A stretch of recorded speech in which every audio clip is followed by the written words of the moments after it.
So, what was your childhood like, sir? Where did you grow up? Akshay, my childhood grew up in Shikaripura, uh, district of Shumaga. And then for a few years, we did it in the school at my native place, Shikaripura. And then they found I was too naughty along with my cousin. They said, if you're going to be here, you're not going to improve. They put me off to Belgaum. So a lot of my school days were spent away from my home. So from 1965 to 75, I was in a school called St. Paul's, Belgaum, Jesuit-run institution, a school. Older than St. Joseph Boys High School, though. But I was happy that my early formative years were spent in Belgaum, away from home. And probably the best thing that could have happened in my early school life. Were you involved in sports when you were in school?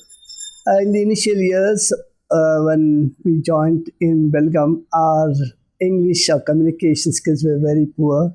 We were not even able to pronounce A, B, C, D properly. So our initial is H. Honnashettar, Shivaprakash. But when we went, they were saying Hachu, Hachu, Hachu.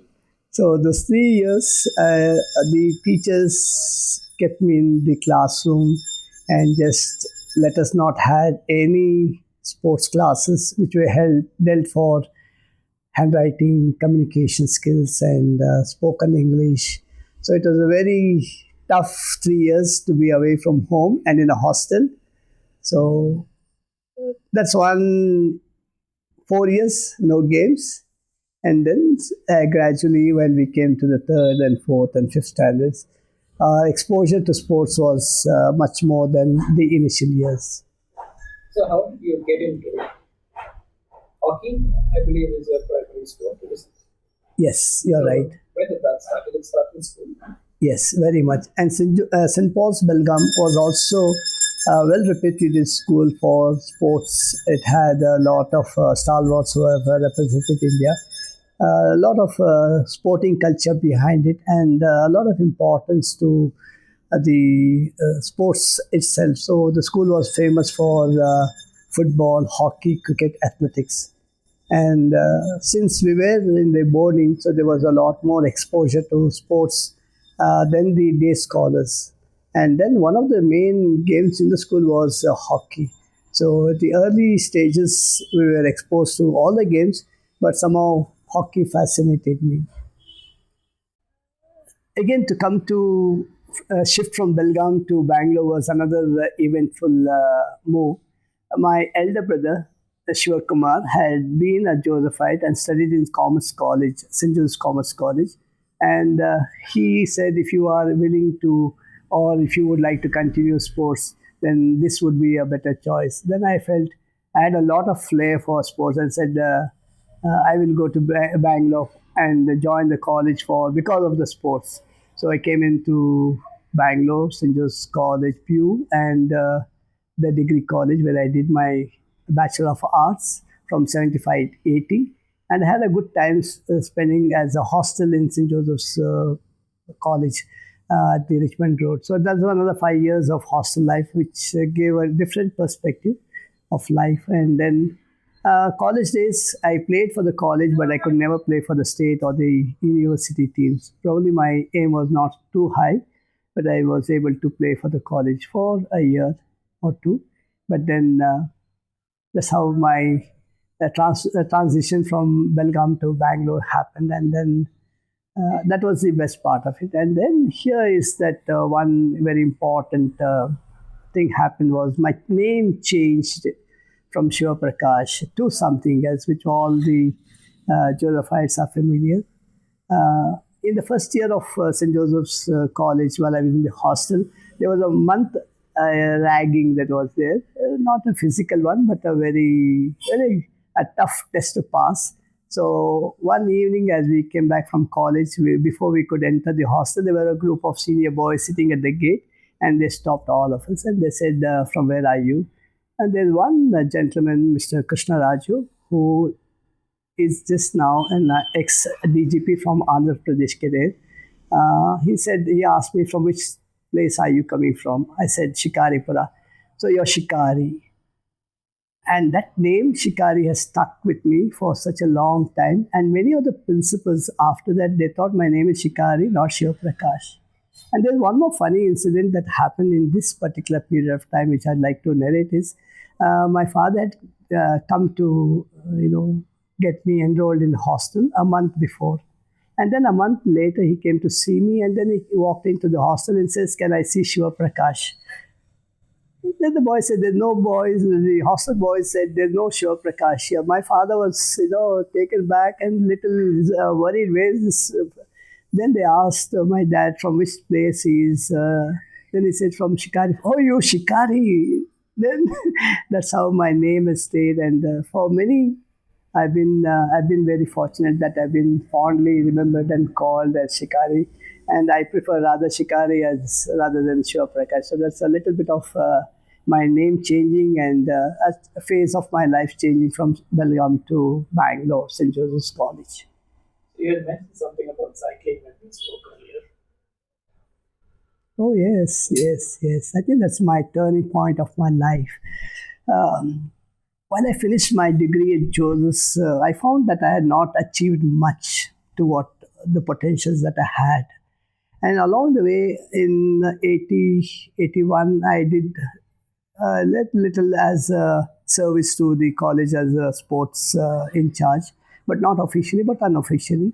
And then in 82, I found these Asian Games happening in Delhi. I said, why don't I venture out and see a little more challenging tasks? So that's the idea when I cycled from Bangalore to Delhi for the cycling. And the warden at that time, Father Valerian Farais, he said, ಅವನು ಹುಚ್ಚ ಯಾಕೆ ಸೈಕಲಲ್ಲಿ ಹೋಗಬೇಕು a typical Mangalorean father. He says he could go by train, he could fly. Why is he going by cycle?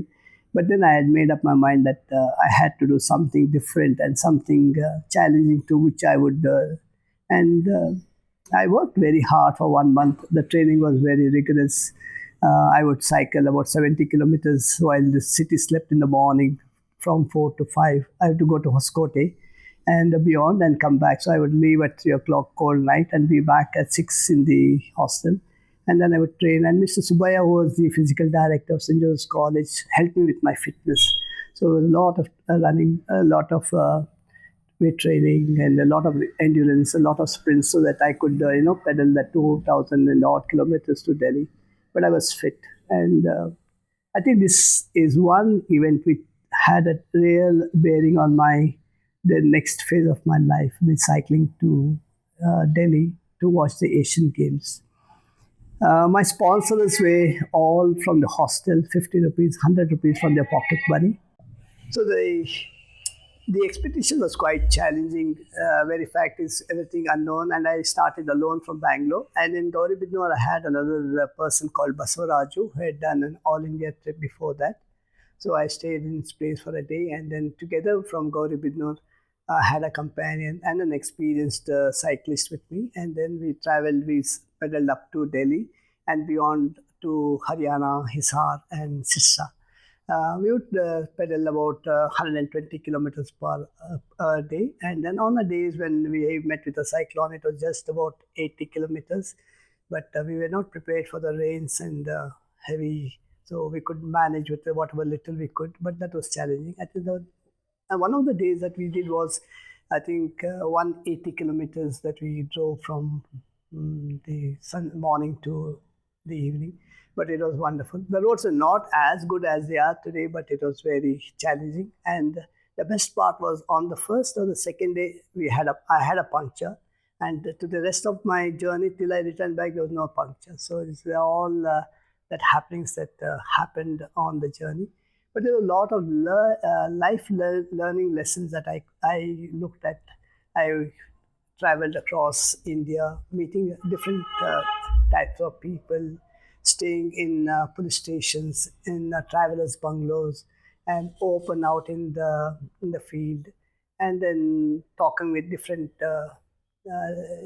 going through Andhra Pradesh, Madhya Pradesh, and Haryana and Delhi and Agra. We had wonderful times, and I was happy to see Agra both in daylight and in the moonlit night. I think that was one of my most memorable. And Taj looking in a moonlight is different than what you see in light.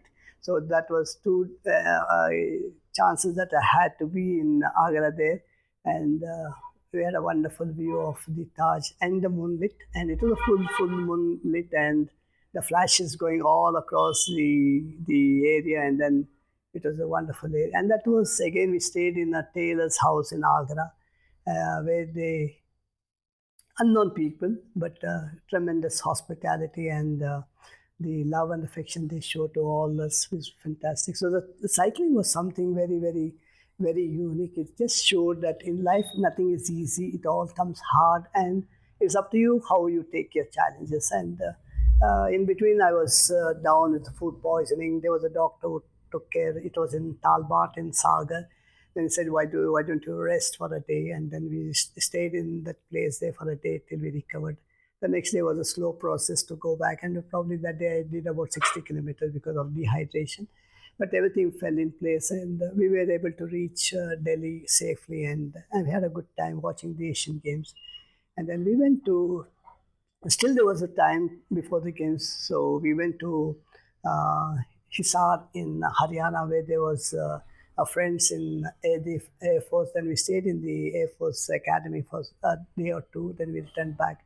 So there was a lot of learning that happened during this time, more than the Asian Games, but the the joy of cycling. And then we met a number of other cyclists also on the way. We would share the tea or breakfast, and then they would move away. Only the saddest part was when we played Pakistan in the Asian Games, we lost very badly. That was sad part, 7-1 or 7-0, and the entire stadium was stunned and silenced. Uh, though it's all part of the game. So that's if you look from the hockey point of view, it was very disappointing. But if you look from the Asian Games, the inauguration was excellent, superb. The closing ceremony is superb. Then we visited some other games that were there in our tickets that were available. So that Asian Games was something that changed my life. I could also say it was the turning point of my life because it gave me a different perspective. It gave to me that if I can do this, I can do anything in life. So that was my the takeaway that I could. And it was never easy convincing my dad, never convincing, but somehow he felt that I would do it. And even the day before I was about to leave, he said, "Son, can you call it off?" I'm little. I said, "Don't worry, I will not do something stupid. I will see that I travel in the daytime and not go into the night and take risks." And later on, I came to know there was one ashram in our place where my dad would go to that ashram and pray to that sage to say prayers for my safekeeping and well-being. This I came to know when I came back home and visited my parents. We went to this ashram and met the sage, and the sage said, "Oh, you're the one who went to Delhi. Your dad comes and tells me every evening to pray for your well-being." And he blessed me, and I'm so thankful that my parents were supportive and encouraged. And though they were concerned and worried that they let my dreams be fulfilled, I don't know how much I can be thankful to my dad and mom. So coming back from the Asian Games and the trip being so successful, the next question was how do I take my career forward? So had not had a job. I got into this place called Olympic Sports as a sports representative, but I was not happy. Uh, the pay was meager, and I was not at all satisfied. So, meanwhile, my dad got sick, and he expired in '83, and my mom was alone at home while my brothers were away. So I had to go back and stay at my place, Shikari, for a year, and that was very difficult because one, I had no work, two, a responsibility, missing my dad and mom alone, and so it was very difficult 1 year for me to and I never knew a business background where all my family members were business oriented or business background, and here I am a more of an academical student. and not able to adapt to the certain situations. So 1 year passed, and it was very difficult, very uh, time where I could try to assess where I could go forward. And then uh, in the month of May, June 1984, I had a call, a lightning call made by Mr. MP Ganesh to my place. And the lightning call, he till today, he remembers his 90 rupees. Shikari, you have to owe me 90 rupees for the lightning call, which he had made it through the official line from the youth service department. And then he said, you come over to Bangalore. There is a vacancy in a place, and I want you to come. And then my reply to sir was, sir, I'm not qualified. I don't even have the required sports qualifications. Do I fit? He said, don't worry all about that. You leave tonight and be next morning at my place. So while my sister and my mother were there, my sisters encouraged me a lot. He said, you go and attend the interview and see how does it take it forward. And then we can always come back and rearrange looking after your mother or taking care of her. So that night I left. I reached morning to Ganesh's house, and he took me to the school. And the school was in a ready mode for the assembly. We walked into the principal's office. Father Dennis Coiler was the principal at that time, and it seems Father Dennis Coiler, while his walks on the Lavely Road, met Mr. Ganesh and had requested for a sports teacher, that if he knew anyone who would be worthy of a sports teacher, to recommend or to identify. And so took this opportunity and took me to the principal. And this the next 5 minutes interaction with sir and principal were my the lasting impressions that I would have had in the Josephs for the rest of the whatever time I served. As we walked in, Dr. Ganesh said, Sir, Father, this is Shivaprakash Shikari, and he's been honest, he's been hardworking, he's dedicated. You try him out for a month, and if you're not satisfied, this was the most important words that he said, you can kick him out. And then saying that, he left, and then we had a 2 minutes father chatted with, and they asked me which college, just a few minutes because the assembly was getting ready for the day. And then he said, are you willing to take the assembly now? I said, yes, Father, I will take it. And they said, he came out, he locked the room, and we came out into the ground where the assembly area is. And then to my surprise, shock, and whatever you can call it, I see 700, 800 students standing there, and the middle of the lines are all the 10th standard, all Mount Everest towering figures. In those days were all the tall boys. He said, Father, he said, take the assembly. And then I said, school standards, school attention. There was the flag hoisting. I said, school salute, school order. And then we had the prayers, and Father, I think, did introduce me to the assembly. And then the assembly concluded. I said, quick march. And uh, that was my first day at Joseph's. And I don't know what transpired. Uh, then I realized, I said, when I have gone on a cycling trip to all India, what is to meet my own Josephites? While I've been a Joseph myself, it would not be so difficult to look at these 700 students when I've seen a larger part of India in my cycling expedition. I've seen greater challenges than what I would be facing. And I think that was my turning point at Joseph's. So therefore, I felt that 1982 cycling games was a life learning experience, a life learning skill, and also challenges that you could go beyond your limits and your abilities. So I'm very thankful for Father Dennis and Father Ganesh sir having so much of belief and confidence. And mind you, I had not even had the basic qualification of being a sports teacher. I didn't have my uh, BP yet. But yet the school believed and trusted and gave me that confidence that I belonged to their system, their society. And that was the most important part of my journey in Joseph, the amount of trust and confidence they had in you or they showed in you was to the next level. And therefore, I would always say that Asian Games and my first day at the assembly were the turning points of my journey at Joseph. And it is never looking back. It was always faith and toil. What were your early days at Joseph's, right? The early days in Joseph was one to understand its culture, its ethos, and its atmosphere, and to be accepted by the students as their teacher. Because I had a large shoes to fill in. Mr. Alan McBride, who was the hockey coach and the librarian, and he was in charge of the boarding, who was very much instrumental in Joe's being a great name in hockey, and Mr. Brishan, who was a physical instructor, who retired in 1984, and in whose place I came in, and there were big shoes to be filled in.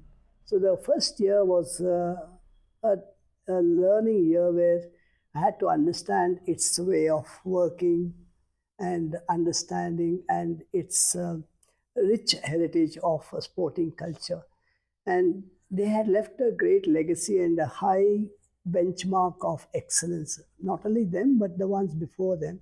So for me to continue that legacy and to uphold the school's flag flying so high was a great challenge. So I would say the first 1 or 2 years were a real challenge, and I was able to survive that moment. I'm sure the boys would have found a change in their coach, in their sports teachers, and to understand me and I understanding them took some time.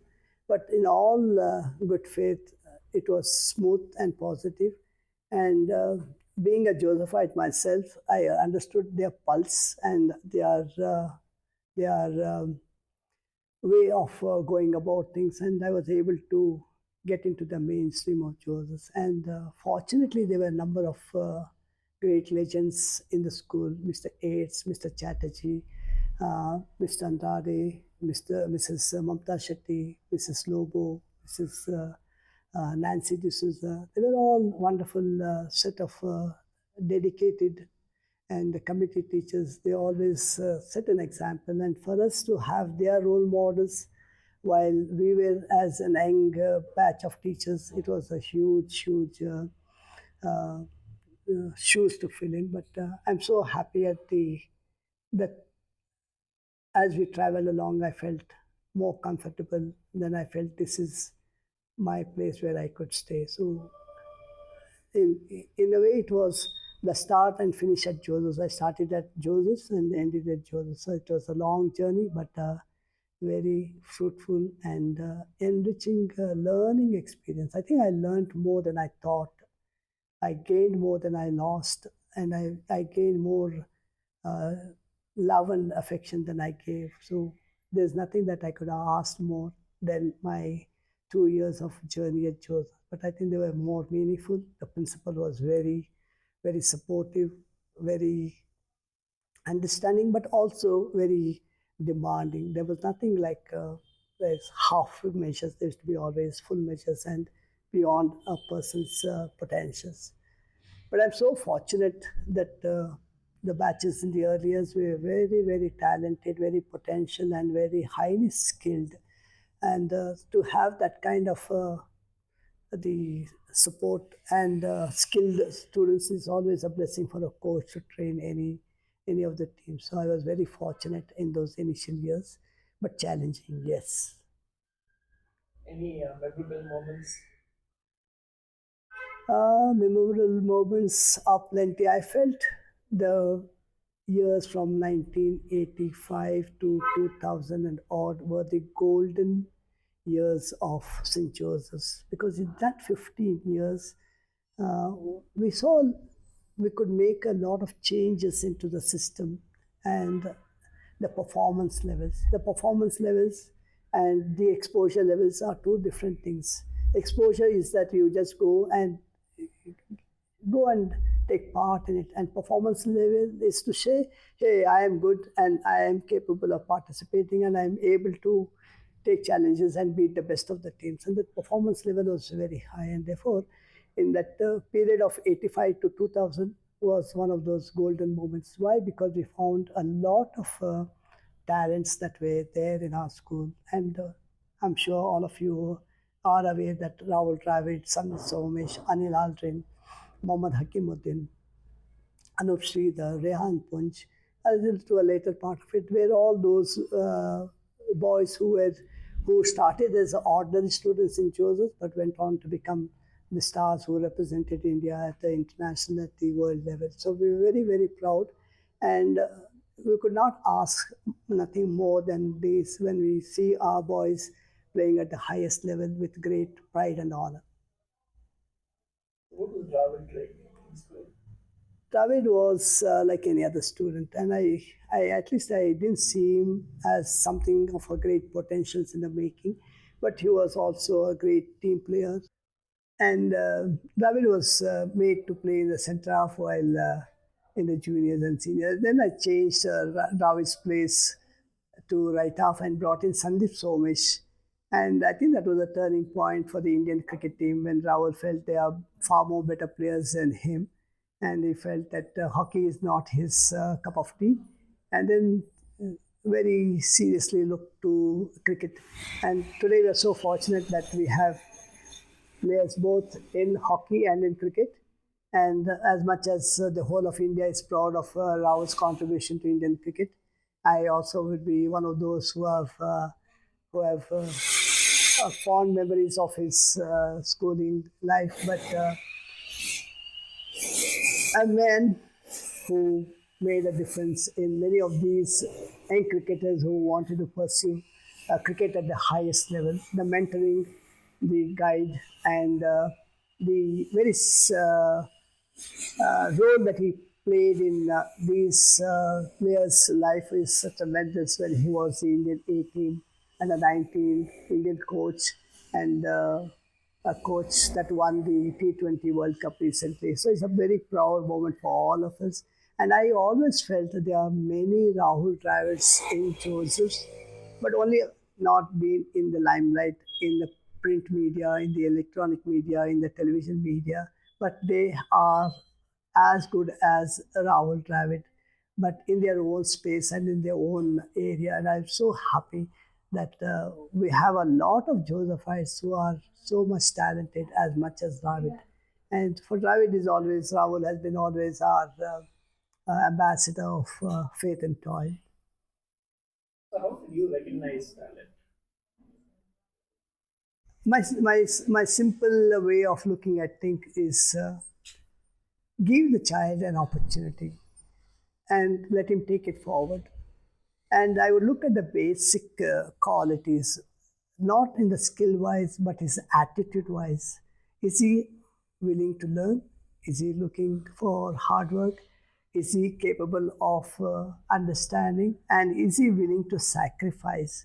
And when I looked at the small basics when they interact or when they talk, when they communicate and they share their experiences, then it all I says is I need to channelize these potentials to something where they concrete, measurable, and doable. And once these are done, I think the child is comfortable and is able to deliver the goods that he is expected to do. So the simple method for me is to be observed and watch his movements in his natural time. So one of the things that I would like to share is I would sit during the lunchtime while the boys would play their lunch games and observe each one of them, particularly if I had to select a boy for hockey or football or any game or athletics also. I would just sit in one corner and watch the whole proceedings. And in that, I would find a number of boys going through those a mare of boys' legs and the sticks. They're dodging right and left, and And Mukesh K was one of those boys who had earlier been interviewed by Akshay, and I did observe this boy playing the lunchtime and kicking the ball right leg and left leg equally powerful. Then I felt here is a boy who could be used as a goalkeeper. A goalkeeper in hockey is the one who uses both the feet equally good. So That's how I found Mukesh K as a goalkeeper suitable for the hockey team, and there was no looking back.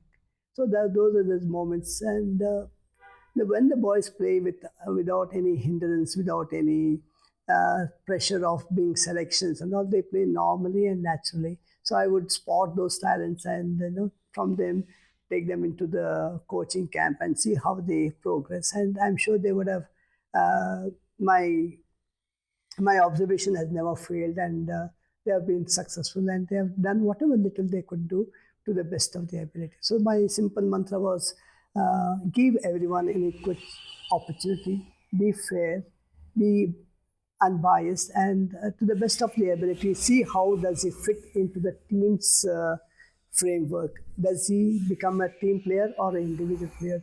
Many a times I found the individual players don't fit into my team, and I don't encourage those, though I try telling them that this is a team and you need to give up yourself for the team, and they have done it. So it's been a nice learning experience to understand how the mind works of a child and to just tap that inner strength and tap their inner potentials and to bring it out and let them realize that it is their strength, they can take it forward, not only in the game of hockey or on the field, but also off the field. I think Joseph has been one of my, not one of my, the moment of gift of life that God has given me to serve the society. And if I've made a difference, if I've made an impact, and if I brought a smile on a child's face, I think the purpose of me being at Joseph's has been served.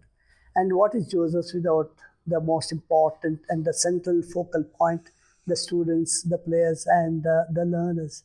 So, been very happy that the school, Father Dennis Coelho, Father Michael John, Father Clifford Sequeira, Father Godwin Serra, Celestine Serra have been the principals whom I worked under, who have given a lot of support and encouragement to sports and to the sporting culture at Joseph. So it's been a wonderful journey.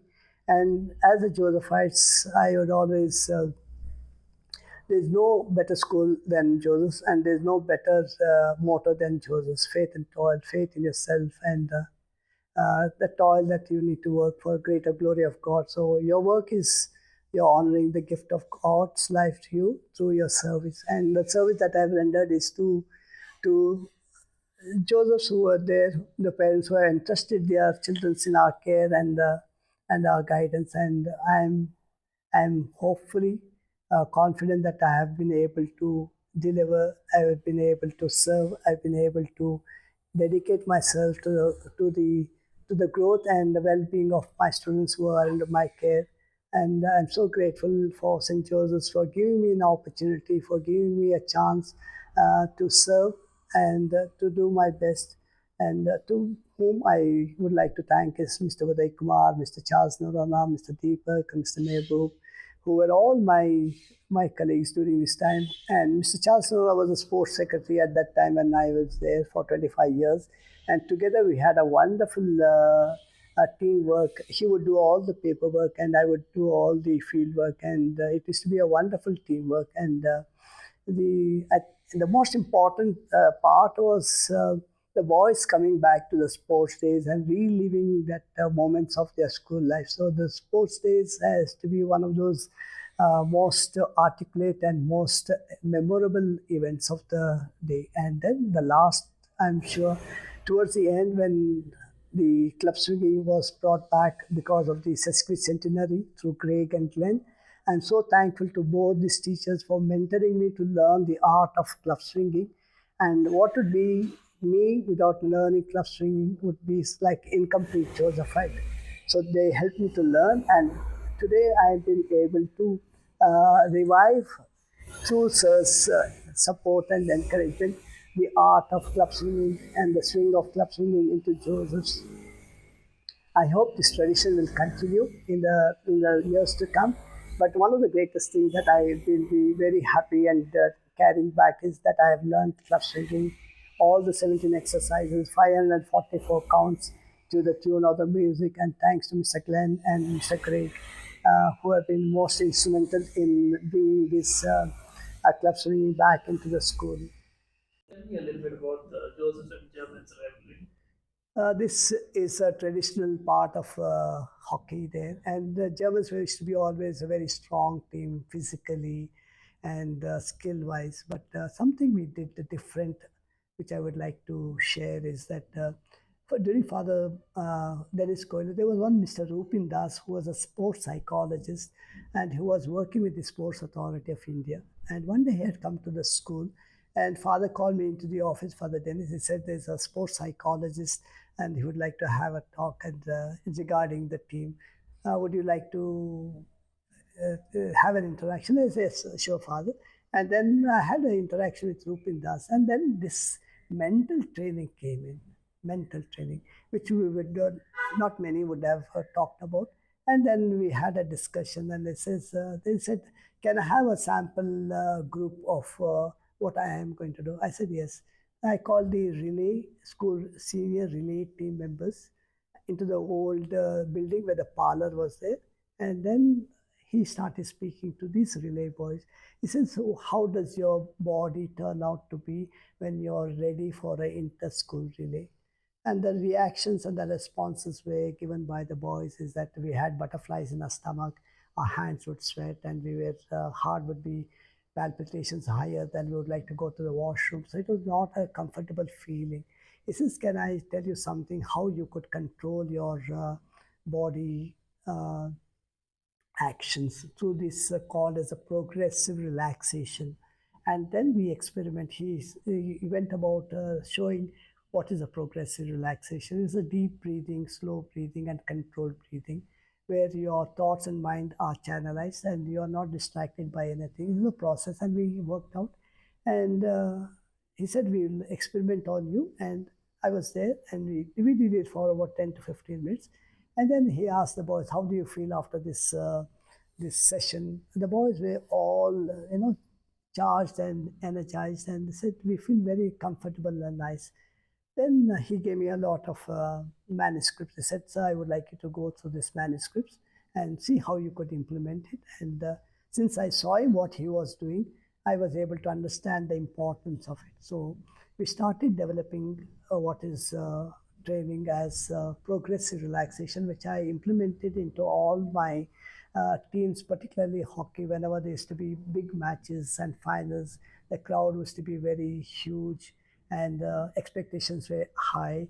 And a lot of these moments would take a lot of time, at least 20 minutes to settle down to actually start playing a normal game. Then, when we started working on this progressive relaxation, the mental strength training, it helped a lot of us, and positively it helped us to focus on the act and how to collectively channelize our energy and be focused and to deliver when it mattered the most. So that progressive relaxation is something that I was very happy to follow, and I do it to my own self while I have important events like even a sports day on a Saturday, on a Friday. I just 10 minutes I go into my personal silence and recover and have a small breezy sessions to just calm down and say I need to complete this act of sports day on a high note, and that would help me. Likewise, when these teams and players experienced this, they found their performance much more improved than theirs. And I the boys later on, when they came back to school after leaving, they said, sir, whatever we have learned through that progressive relaxation has been even implemented in our daily lives while we meet our clients, while we have challenges, while we have solutions, which are very important that we do this relaxation, which help us to be focused and to take the right decisions. And Rahul himself has said that he also follows these methods, and whatever that we have done at Joseph, he uses into his personal life, and that has helped him a lot. So, this progressive relaxation of mental training has been one of those plus points. But towards the end, as the last few years, I think this has not been implemented. But largely during our time, we were able to find a lot of greater success than just going without mental preparations. And today, when we talk about sports, a lot of uh, topic is raised on mental well-being, mental fatigue and mental, meltdown. And here we find whatever we did at Joseph in those early years to Mr. Rupin Das, I think has been one of those productive and very fruitful experimentation which has been very successful. And I'm happy that it has helped in my life also too. The earlier days, early years, when it used to be Josephs and Germans hockey match used to be one of those bomb ticking matches where you didn't know what would explode outside the field or inside the field.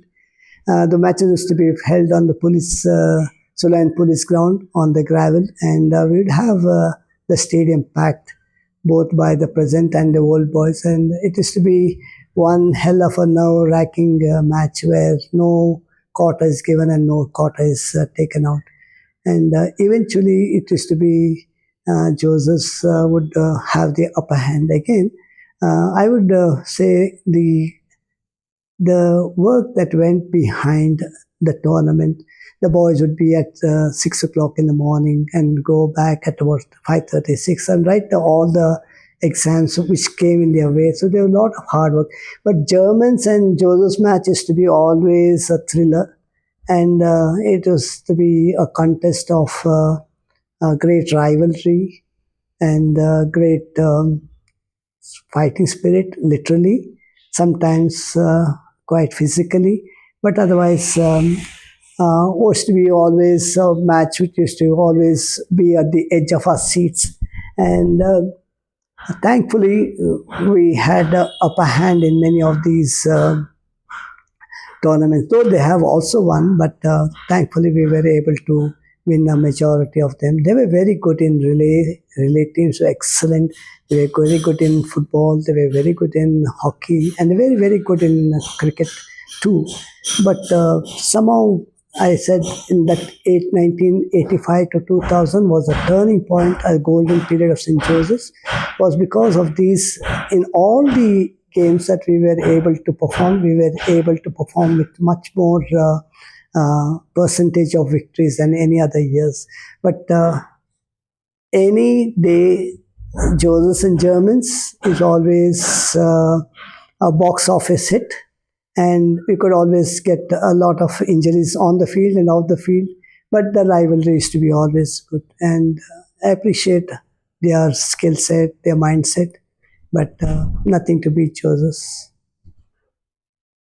At the end of all this, there are people who are behind my support, my wife Pushpa and my daughter Shruti.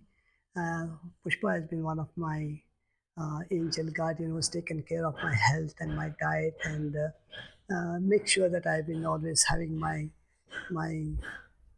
my diet well and taking care of me while I was at school. And I think I'm so fortunate that these support system that I had at home, and when my mother was there with me, it's been a wonderful journey, and I'm so thankful to for them for being with me through this journey at Joseph. So if there's any, I could also be thankful to see these few people for being made so meaningful in my life. I'd like to thank Dr. Ganesh for being my mentor and guru and helping me through the life. So thank you, sir, for putting in Joseph's and giving me an opportunity to serve Joseph's to my best of my ability. And I know that I've kept up your word, that I was hardworking, sincere, and committed. And I never let you down with what confidence you brought me into Joseph's. I have lived up to that reputation, and today I go with a head held high, with pride in my heart and humility that I've been able to serve Joseph to my best. Thank you for all the management, for the students, for the staff, and Eric Groundsman, who was my earlier mentor at the grounds. Eric was the groundsman, but he knew every inch of the ground. And in the initial years of my school, he helped me to understand the physical part of the ground very much. And then I'm so thankful for him for guiding me through. And what more could I have asked God that in all these 13 years, 39 years of Joseph's service, There was always faith and toil uppermost in my heart. So thank you, God, for giving and blessing me with this such wonderful life that I had at Joseph's. Thank you. Once a Josephite, always a Josephite.